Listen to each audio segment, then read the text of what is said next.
지식산업센터는 규모를 굉장히 크게 하고 거기서 내가 임차도 할 수 있고 자가로 사용할 수도 있고 일자리를 장려하기 위해서 나라에서 많이 지원을 해줘요. 취득세도 감면해주고 그 다음에 재산세 감면해주고 이런 것들도 많이 혜택도 주고.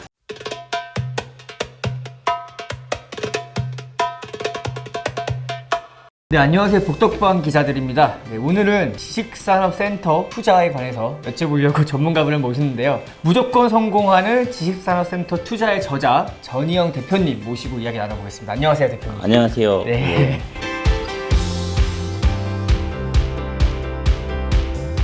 요즘에 지산센이라고 하죠. 투자자들이 엄청 많이 몰린다고 해요. 예전 같지 않은 분위기라고 하는데 그 투자 분위기와 또 어떻게 투자해야 성공할까, 어떻게 투자해야 실패하지 않을까라고 하는 다양한 이야기를 나눠보기 위해서 이렇게 시간을 마련했습니다. 정말 초보적인 질문부터 할게요. 지식산업센터가 정확히 뭐예요? 그러니까 지식산업센터라고 하는 거는 이제 집적화가 이루어지다 보니까 그걸 갖다가 여러 개의 층수로 만들어서 한 번에 이제 공장이라든가 연구실, 사무실이 다 들어갈 수 있게 만든 거죠. 그게 일반 사무실이랑은 다른 거예요? 일반 사무실 개념은 크게 이제 상가 개념하고 비슷하고요. 보통 중소기업들이 보면 주요 지역에 빌딩에 들어가면 거기에 세를 들어가서 살고 있잖아요. 근데 그런 데는 인프라는 좋은데 내가 이제 사고 싶어서 살 수는 없고 동네에 이제 조그만 상가의 사무실로 들어가는데 그곳에는 또 임차는 하거나 살 수는 있는데 되게 규모가 작다 보니까 인프라가 굉장히 부족해요. 근데 이제 지식산업센터는 규모를 굉장히 크게 하고 거기서 내가 임차도 할 수 있고 자가로 사용할 수도 있고. 그래서 이제 중소기업 입장에서는 내가 거기 들어가면 모든 게 다 있으니까 굉장히 편리하죠. 그리고 일자리를 장려하기 위해서 나라에서 많이 지원을 해줘요. 취득세도 감면해주고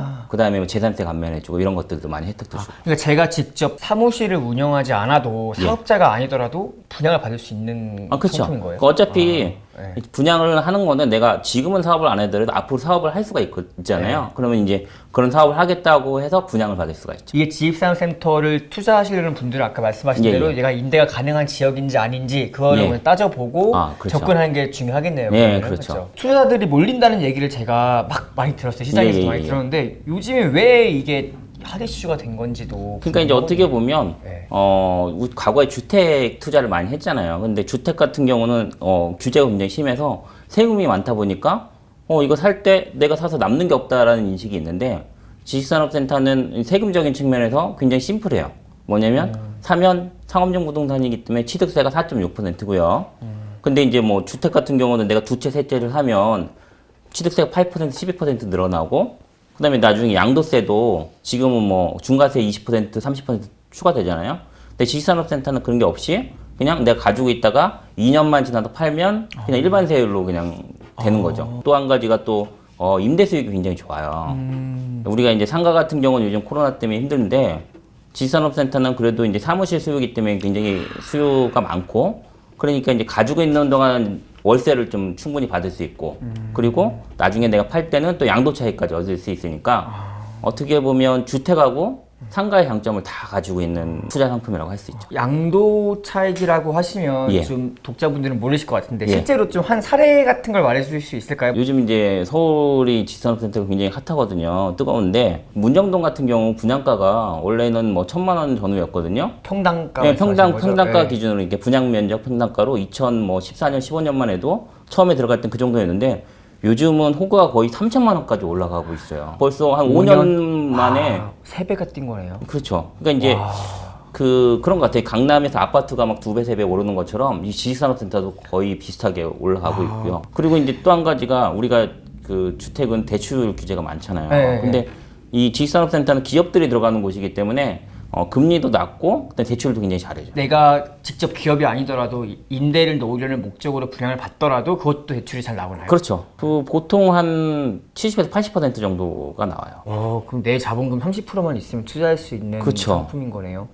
섹션 오피스라 그래서 전용 뭐 한 10평 정도 이런 상품들도 많이 나오고 있어요. 전용 10평에 1,000만 원, 1,500만 원 하더라도 분양평수로 한 20평 정도 되니까 뭐 3억, 4억 뭐 이 정도가 되는 거죠. 70, 80% 대출이 되면 한 20% 정도만 가지면 충분히 투자가 가능하다는 거죠. 그 임대료는 대략 얼마 정도에 넣을 수? 물론 이것도 케바케겠지만 그렇죠. 지역마다 대략 지역을 말씀하시는데 대략적으로 이제 그 수익률을 말씀드리면 지역마다 좀 차이는 있어요. 그러니까 사실 이제 상가도 그렇고 서울이나 이런 안정적인 곳들은 수익률을 좀 낮게 잡은 부분이 있고 경기도 같은 경우는 좀 더 높은데 대략적으로 얘기를 드려보면 서울 같은 경우 3억 원짜리 투자를 했을 때 그러면 얼마야 필요하냐? 그러면 취득세랑 뭐 이런 거 다 따지면 한 7, 8천만 원 정도 들어가거든요. 네. 그러면 3억짜리를 보통 월세가 이제 뭐 100만 원에서 뭐 120, 30만 원 정도 나와요. 그러면 이제 대출을 받고 뭐 하면 서울 같은 경우가 지금 한 뭐 5에서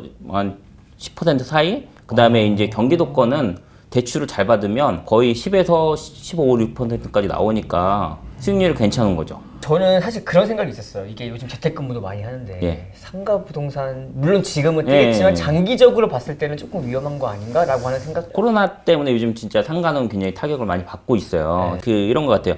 대기업들은 보통 재택근무를 많이도 하는데 이 지식산업센터 자체는 이제 중소기업들이 많이 또 들어오기도 하고 오히려 또 한 가지 최근에 이제 코로나 때문에 IT라든가 그 인터넷 서비스업이라든가 전자상거래, 스마트 스토어 이런 거 하시는 분들이 많이 늘었잖아요. 그럼 그런 분들이 어디서 다 이제 하냐라고 하면 지식산업센터로 많이 들어가고 있어요. 지식산업센터에 들어가는 기업들의 수요 자체가 뭐 재택근무를 많이 하는 업종이 아니다 보니 네. 맞죠? 아직까지의 네. 재택근무에 대한 뭐 우려나 이런 것들은 크게 들어가지 않아도 된다 뭐 이런 말씀이시겠네요. 그러면 이제 분양을 요즘 많이 받으시긴 해요. 근데 분양의 좋은 점은 뭐냐면 보통 10%만 먼저 내고 2, 3년 동안 기다릴 수 있다는 거예요. 그러니까 분양가가 뭐 4억, 5억이라고 하더라도 내가 4천만 원, 5천만 원을 넣고 한 2, 3년 동안 이제 기다리고 있으면 그때 완공이 되는데 그 당시 그때 2, 3년 동안 굉장히 많이 올라갈 수 있거든요. 그러면 나는 5천만 원을 넣고 뭐 어떤 분들은 1억 원이 올라가 가지고 1억 원 수익을 보시는 분도 있고 뭐 이런 형태로 지금 되고 있어요. 이거는 그 아파트와 비슷하게 계약금만 내고 예. 나중에 중도금 잔금 이런 건 따로 중도금 잔금이 있는데 그쵸. 중도금을 보통 집단 대출로 하고 나중에 이제 잔금할 때는 또 집단 대출로 해서 이제 갈아타는 것처럼 아파트랑 비슷하게 하고 있어요. 근데 여쭤볼게. 그럼 만약에 이거는 아파트는 보통 전매 제한이라는 게 있어서 예. 그런 건 지금까지는 그런 건 없어요. 그러니까 뭐냐면 이게 상업용이기 때문에 그러니까 오피스텔까지도 지금은 이제 전매 제한이라는 게 있잖아요. 네. 근데 이제 아직까지 지식산업센터는 전매 제한이 없어요. 그래서 뭐 사고 팔고 자유롭게 할 수 있고 아까 전 말씀하신 대로 분양만 받고 그 나중에 잔금 대출을 치를 시기에 시세 차익만 누리고 이거를 또 대표로 나오시는 분들도 또 있어요. 있으시겠네요. 예. 이것도 하나 전략으로 분양을 또 강조하셨으니까 여쭤볼게. 이게 사실 저 같은 초보자들은 이 분양가가 싼 건지 비싼 건지 내가 호갱당하는 건지 듣고 모르거든요. 기준이랄 게 있나요? 분양가가 적정가인지 찾아보는 기준? 그 분양하는 곳 근처에 있는 지식산업센터의 가격을 좀 먼저 보시고 그 다음에 이제 거기서 한 2년 정도 되면 여러 가지 이제 물가 상승률이라든가 이런 걸 따져보시면 되는데 예를 들어서 요즘에 이제 뭐 고향 쪽에 이제 지식산업센터 분양을 많이 저한테 물어보시거든요. 그러면 여기에 분양하는 게 과연 얼마나 적정한지를 잘 몰라요. 모르죠. 고향 쪽에 비슷한 입지를 찾아보면 뭐 저기 하남 미사도 있을 것이고 동탄도 있을 것이고 이런 데 지역들이 있을 거 아니에요. 그러면 그런 지역들에 현재 보면 아파트의 대략적인 가격들을 어느 정도 이제 산정을 좀 할 수가 있잖아요. 비교가 되면 그러면 그쪽에 있는 지식산업센터가 지금 얼마인데 이게 지금 이 고양시에 있는 지식산업센터가 분양을 하면 이쪽에 있는 거랑 비교를 했을 때 아파트 가격은 비슷한데 지식산업센터는 뭐 엄청 비쌀 수도 있고 적정할 수도 있고 이렇게 이제 비교를 해보면 입지 비교가 되거든요. 그러니까 아파트 가격으로 예. 이 지식산업센터의 가치가 고평가인지 저평가인지 파악할 수 있다 이런 말씀이신가요? 그러니까 입지를 어떻게 보면 비교를 하는 거죠. 그렇지, 입지를 나타내는 그쵸. 징표가 어떻게 보면 예, 아파트니까. 그게 이제 가장 쉽게 볼 수 있는 부분이잖아요. 그렇게 따지면은 아파트 가격 높은 데가 지산세 가격도 높을 수밖에 없는. 그렇죠. 그래서 지금 그래서 강남하고 이제 성동구 이런 데가 그만큼 비싼 이유가 땅값이 그만큼 비싸고 그러다 보니까 이제 거기에 반영이 되는 거죠. 어떻게 보면 어디를 투자해야지 그나마 조금 안전한 투자가 될 수 있어요? 사실 가장 좋은 건 일자리가 얼마큼 많냐가 좋은데 일자리? 그러니까 일자리라고 하면 우리가 많은 곳이 정해져 있잖아요. 뭐 서울은 이제 강남 근처, 그다음에 영등포 여의도, 그다음에 저기 뭐 중구, 그다음에 또 가산 쪽이 많은데 일단은 뭐 영등포도 그렇고 이런 지역들 일자리 서울은 다 많아요. 그런데 다만 뭐냐면 이제 지금 가격이 너무 많이 올랐기 때문에 지금 투자하기는 좀 약간 부담스러울 수 있어요. 그러면 이제 좀 저평가되어 있는데 그런 것들을 비교해 보면 제가 보기에는 아직까지 조금 저평가됐다는 데가 그나마 이제 강서 그쪽도 강서 쪽에도 이제 최근에 마곡지구도 있고 그 근처에 이제 조금씩 생겨나고 있거든요. 그런 지역도 괜찮을 것 같고요. 그리고 이제 구로 가산 이런 쪽도 괜찮긴 한데 사실 구로 가산은 산업단지라서 일반인들이 투자하기는 조금 쉽진 않아요. 아, 마곡지구는 산업단지는 아니에요? 마곡지구 옆에 이제 그러니까 마곡지구에 있는 쪽 말고 이제 거기 보면 9호선 라인 쪽에 예, 이제 뭐 증미역이라든가 영천항기역이나 그런 쪽이 그 한강변 이쪽에 있는데 그런 데는 이제 뭐 일반인들이 투자하는데 전혀 문제가 없거든요. 그쵸. 아까 전에 말씀하셨듯이 이게 예. 그 산업단지라고 하나요? 산업단지 예. 안에서는 임대가 또 어려울 수 있다는 말씀을 해주셨으니까 또 이것도 잘 따져봐야 된다는 거 다시 한번 강조를 그렇죠, 해야 될 것 이제. 같네요. 예. 그러니까 서울 같은 경우는 산업단지가 구로 가산이 가장 크게 있고요. 그 다음에 이제 성남에 이제 산업단지가 좀 몰려 있고, 그렇게 이제 몇 군데가 있어요. 그래서 이게 산업단지인지 아닌지는 그 이제 토지 이용 계획이나 이런 것도 보면 알 수 있는데 대부분 이제 부동산에 물어보면 부동산에서 이제 얘기를 해주니까 내가 관심 있는 지역에 자료도 찾아보고 부동산에 문의를 해보면 알려주니까 그렇게 알고. 또 강서 마곡지구 또 괜찮은 데가 또 아까 뭐 저는 그 교통이 좋아지는 곳이 굉장히 나 앞으로 유명하다고 보는데 최근에 이제 뭐 인덕원이나 이런 데도 그 굉장히 교통이 좋아지는 곳이잖아요.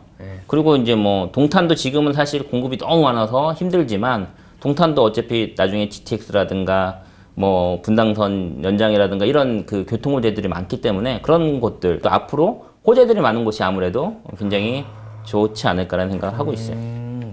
이거는 되게 정확하게 위치를 찍어 주셔서 아마도 독자분들은 좀 관심을 가지실 것 같아요. 근데 네.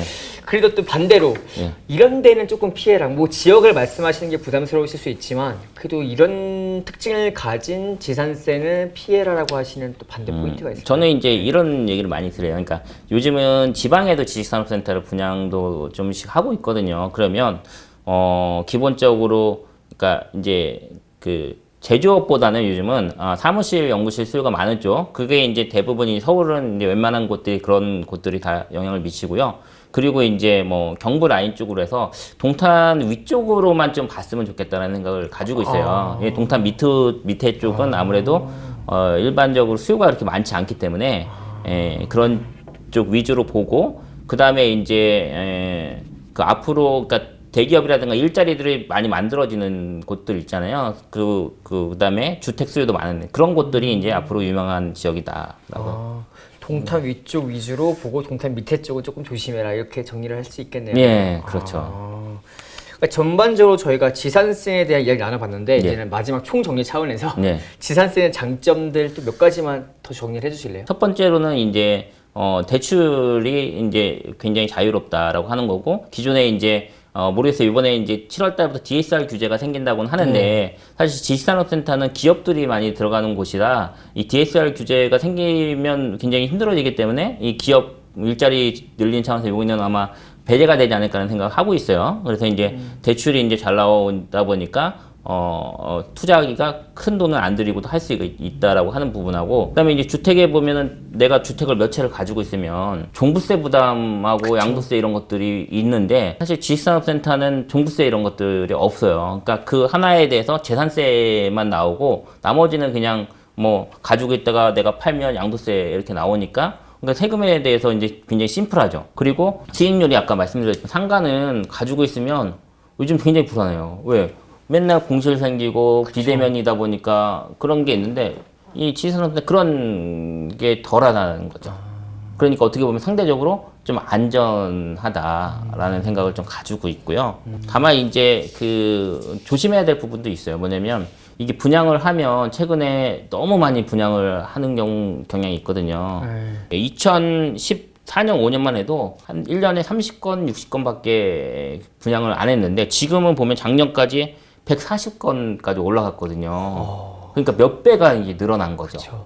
그러다 보면 이제 우리가 아파트도 공급을 너무 많이 하다 보면 수익률이 떨어지죠. 수익률도 떨어지고 뭐 입주할 때 되면은 전세가 막 내려가고 하는 것처럼 지산업센터도 한 번에 동시에 이렇게 몰리다 보면 공실 위험이 굉장히 커지는 곳들이 있어요. 그래서 이제 분양을 받을 때 무조건 그 사람들이 와서 분양을 이렇게 좋다 앞으로 미래가 밝다라고 얘기를 하지만 실제로는 그런 것들을 내가 입지 분석이라든가 아니면 이게 정말 괜찮은 지식산업센터인지 아닌지를 구분을 못하면 손해를 오히려 더 크게 볼 수도 있어요.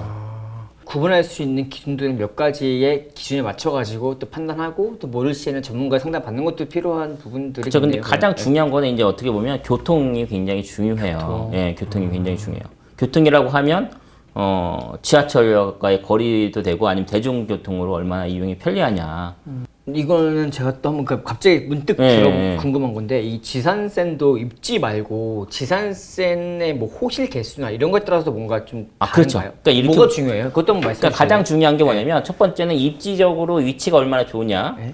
실제로 예를 들어보면 가산동 가면 굉장히 많은 그 단지가 형성되어 있어요. 근데 그러면 지하철역 근처가 있고 좀 떨어진 곳들이 있는데 많게는 가격 차이가 거의 2배 이상 나요. 굉장히 민감도가 이건 크다는 얘기죠. 아파트 투자할 때도 시세 조사를 많이 하잖아요. 이것도 그래서 저는 투자를 하실 때는 시세 지도를 한번 만들어 봐라라는 얘기를 해요. 그래서 내가 살려고 하는 그쪽 주위의 전체를 한번 시세가 임대가 매매가를 정리를 또 해보고 그걸 비교를 해서 이게 적정한가를 보라고 하는 부분하고 또 한 가지는 이제 지식산업센터가 아까 여러 가지 복합적으로 인프라가 잘 돼 있다라고 말씀을 드렸는데 그러려면 규모가 좀 커야 돼요.